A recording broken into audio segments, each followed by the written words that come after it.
Christmas Eve should have been perfect. My home in Denver was glowing with golden lights. The smell of cinnamon and roasted turkey filling every corner. 20 people sat around the long table I had decorated myself. The same one my late husband and I bought 30 years ago.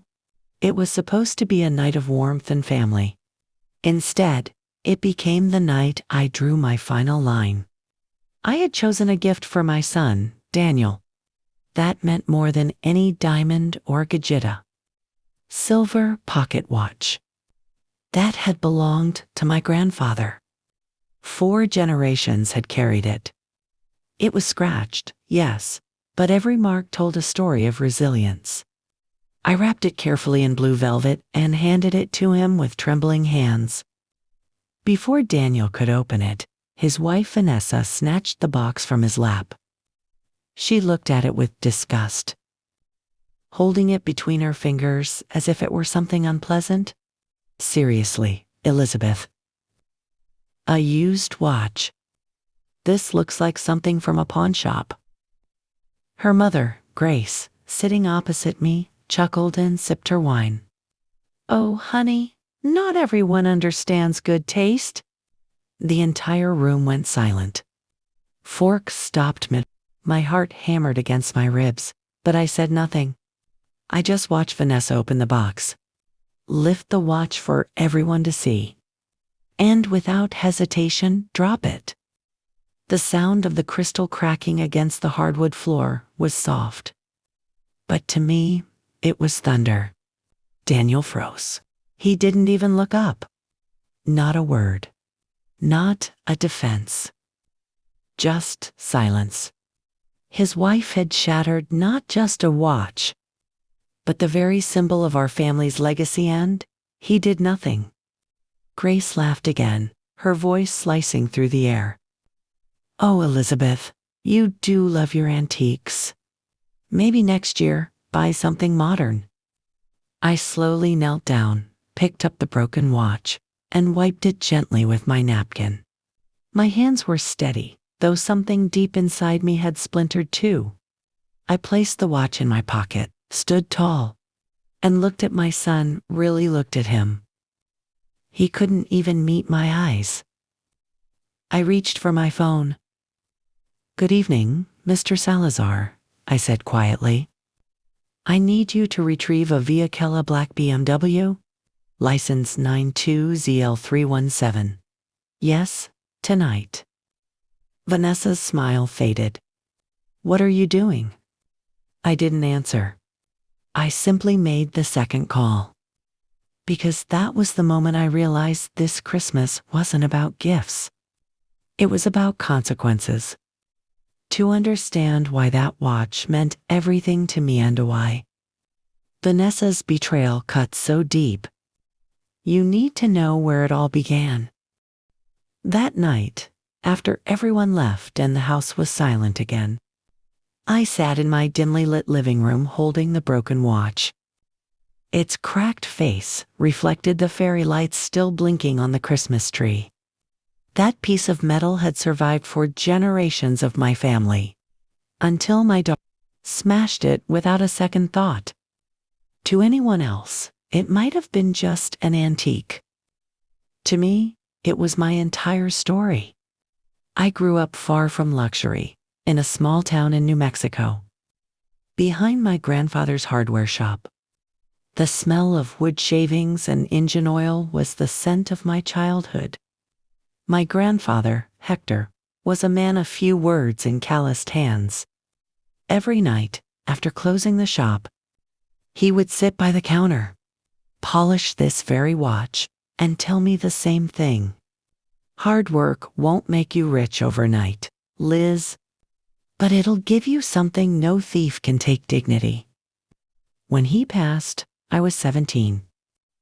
On his final day, he pressed the watch into my hand and whispered, "Time doesn't stop for grief. Keep building." Those words became my compass. Years later, I met Robert. My husband, a quiet, patient man with a smile that steadied storms. We took over the shop, and built it into 3 thriving stores across the state. We worked day and night, saved every penny, and raised one child, Daniel. When Robert died suddenly from a heart attack, Daniel was only 14. Overnight, I became a widow, a single mother, and a business owner drowning in debt. There were nights I cried myself to sleep, surrounded by unpaid bills. One evening, I opened that same pocket watch, and inside the cover, engraved so faintly I had never noticed before, were my grandfather's words: "Courage is continuing when everyone else gives up." That night, I didn't cry. I got up. I called every supplier, renegotiated every debt, and refused to lose the business we'd built with our bare hands. It took 3 brutal years, but I made it. By the time Daniel turned 20, we had 3 stores, 40 employees, and a sense of pride no money could buy. I thought I had given him everything: stability, comfort, and love. But what I didn't realize was that comfort can make people forget the value of sacrifice. And when Vanessa walked into his life, everything I'd built began to crumble. Slowly, quietly, and then all at once. She didn't steal from me overnight. She studied us, charmed us, and turned my son into a stranger. And I never saw it coming. When Vanessa Carter entered our lives, she came dressed in charm and confidence. She was everything my son thought he wanted: elegant, articulate, and always perfectly put together. They met at a business expo where Daniel was showcasing one of our hardware branches. She called herself a brand strategist, helping companies find their voice. I should have recognized the warning signs in her first. Smile the kind that measures, not greets. At first, she played the part flawlessly. She brought flowers when she visited, laughed at all my stories, and insisted on helping with dinner. "You raised an amazing man, Mrs. Hartman," she would say with that sugar-coated tone that never quite reached her eyes. But something about her didn't sit right. She asked too many questions about our stores, our income, the properties under my name. Still, Daniel was smitten. I convinced myself that maybe I was just being overprotective. Until one night, while we were having dinner, he mentioned casually, Vanessa used to live in Los Angeles. Her apartment was right by the beach. $40,000 a month, but totally worth it. On what income? I asked, raising an eyebrow. "Oh, Mom, she's she works with luxury brands." The word felt hollow. Later that night, I searched her name online. Her social media was spotless: expensive hotels, luxury dinners, designer handbags, but something didn't add up. None of the brands she worked with ever mentioned her. The followers were there, but the engagement was shallow, repetitive. I called my niece Diane, who works in digital marketing. After a few minutes of checking, she said the words I feared. "Aunt Liz, half her followers are fake. She's selling an illusion." My heart sank. I invited Vanessa to lunch the next day, just the 2 of us.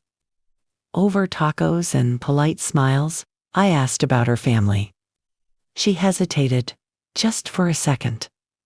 "My father passed away. My mother's retired. I'm an only child." Her answers were rehearsed, too neat. So I told her plainly, "Vanessa, I've worked all my life to build what we have. I don't care about appearances. I only care that whoever loves my son does so for him, not his bank account." She smiled, but her eyes turned cold. "Of course, Mrs. Hartman, I'd never take advantage of Daniel." That night, Daniel stormed into my house, furious. "Why can't you just be happy for me?" You're trying to control everything again. And for the first time in my life, my son slammed the door in my face. I thought losing his love was the worst pain a mother could feel. I was wrong. The real heartbreak came later, on the night she showed her true face. 6 months later, Daniel and Vanessa were married. Their wedding looked like something out of a magazine: crystal chandeliers, imported roses, and a guest list filled with people I barely knew. I paid for it all, nearly $1 million, because I couldn't bear to see my son ashamed of me. But deep down, I knew the woman standing beside him didn't love him. She loved what he could give her. They moved into my house temporarily. Weeks turned into months, months into years. Vanessa began to replace everything I loved: my old curtains, my photo frames, even the scent of my kitchen. We're just modernizing a little, she'd say with that smirk that told me she knew exactly what she was doing. Daniel said nothing. Silence had become his new language. And then came her mother, Grace. A woman who treated my home like a hotel and me like her maid. Together, they laughed behind my back, whispered when I entered the room, and erased me from my own family one day at a time.